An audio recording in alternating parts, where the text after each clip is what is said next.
বিভিন্ন আর্থিক অনিয়ম ও আবাস তালিকায় গরমিল থাকার অভিযোগে কেন্দ্র সরকার প্রধানমন্ত্রী আবাস যোজনার টাকা পশ্চিমবঙ্গের জন্য বরাদ্দ করেনি বেশ কয়েক বছর ধরে। সেই জন্য এই বছরের লোকসভা ভোট পর্ব চলাকালীন যা নিয়ে বেশ সরব ছিলেন রাজ্যের মুখ্যমন্ত্রী। ভোট প্রচারের প্রতিটি জনসভা থেকে ঘোষণা করেছিলেন, কেন্দ্র যদি আবাস তালিকার টাকা না দেয় তাহলে রাজ্য সরকার আগামী ডিসেম্বর মাসে রাজ্যের জনগণকে বাড়ি তৈরির জন্য টাকা দেবে। সেই অনুযায়ী গত 1 অক্টোবর থেকে সারা রাজ্য জুড়ে 2022 সালের আবাস তালিকা অনুসারে উপভোক্তাদের বাড়ি বাড়ি সার্ভের কাজ শুরু হয়েছে, যা বর্তমানে এখনো চলছে। যদিও এই সার্ভে নিয়ে রাজ্যের নানা প্রান্ত থেকে প্রতিনিয়ত অভিযোগ আসছে। প্রসঙ্গত, শুধুমাত্র 2022 সালের আবাস তালিকা নয়, তার সাথে যুক্ত হয়েছে যারা নবান্নর সিওমোতে আবেদন করেছিলেন, যারা সরাসরি মুখ্যমন্ত্রী প্রকল্পে কল করে আবেদন করেছিলেন এবং যারা এই বছরের সেপ্টেম্বর মাসের বন্যায় ও দানা ঘূর্ণিঝড়ের কারণে ক্ষতিগ্রস্ত হয়েছেন। তারা সকলেই 2024 সালের আবাস যোজনার সার্ভে তালিকায় জায়গা করে নিয়েছেন। এই নিয়ে আমি বিভিন্ন ভিডিও করেছি এবং আপনারা তা সাপোর্টও করেছেন। আজকের আপডেটে বিভিন্ন প্রাকৃতিক কারণে এবং বন্যার ফলে ও সাম্প্রতিকতম দানা ঘূর্ণিঝড়ের কারণে বাংলার যে সকল মানুষের বাড়ি ভেঙে পড়েছিল বা ক্ষতিগ্রস্ত হয়েছিল, শুধুমাত্র তাদের নাম আলাদা করে বাংলা আবাস তালিকা তৈরি করার নির্দেশ এসেছে নবান্ন থেকে। আপনার নাম কি এই ক্ষতিগ্রস্ত তালিকায় আছে, না আপনার নাম বাদ পড়েছে, তা কমেন্ট করে জানাবেন। সুতরাং এই তালিকা নিয়ে যে বিস্তারিত তথ্য সামনে এসেছে তা এখন দেখে নিন।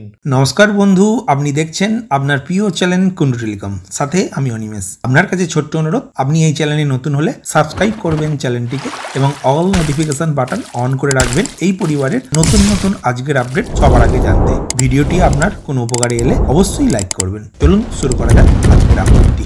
আবাসের মূল তালিকায় অন্তর্ভুক্ত হবেন না প্রাকৃতিক বিপর্যয়ে ক্ষতিগ্রস্ত উপভোক্তারা। প্রশাসনিক সূত্রের দাবি, আপাতত 2টি পৃথক তালিকা প্রস্তুত করার নির্দেশ দেওয়া হয়েছে জেলায় জেলায়। বিপর্যয়ে ক্ষতিগ্রস্তদের তালিকা তৈরি হলে তা প্রশাসনের সর্বোচ্চ স্তরে অনুমোদনের পর চূড়ান্ত হবে। কেন্দ্র তাদের বরাদ্দ না দেওয়ার কারণে নিজেরাই আবাস প্রকল্পের পুরো বরাদ্দ দেবে বলে ঘোষণা করেছে রাজ্য সরকার। এ নিয়ে আবাসের মূল তালিকার পুনর্যাচাইয়ের কাজ শুরু হয়েছে। আবার সরকারের ঘোষণা ছিল, প্রাকৃতিক বিপর্যয়ে আর্থিক দিক দিয়ে পিছিয়ে পড়া যেসব মানুষের ঘর ভেঙেছে তাদেরও বাড়ি তৈরির বরাদ্দ দেয়া হবে। ফলে আবাস তালিকার পুনর্যাচাইয়ের সঙ্গে সেই তালিকার তৈরির কাজও চলছে। কিন্তু বিপর্যয়ের কারণে ক্ষতিগ্রস্ত উপভোক্তাদের নাম আবাস প্রকল্পের মূল তালিকায় অন্তর্ভুক্ত করা হচ্ছে না। পঞ্চায়েত মন্ত্রী প্রদীপ মজুমদারের বক্তব্য, 2টি তালিকা আলাদা হবে। বিপর্যয়ে ক্ষতিগ্রস্ত তালিকা পাঠানো হবে মুখ্যমন্ত্রীর দপ্তরে, তারপরই চূড়ান্ত সিদ্ধান্ত নেওয়া হবে। কেন এই সিদ্ধান্ত? জেলা প্রশাসনিক ব্যাখ্যায় বলা হয়েছে, 2022 সালে আবাস যোজনার উপভোক্তা তালিকাটি অনুমোদন দিয়েছিল কেন্দ্র। তাতে প্রায় 11 লক্ষ উপভোক্তার নাম রয়েছে, কিন্তু তাতে এখন নতুন করে আর অন্য নাম যুক্ত করা যাবে না।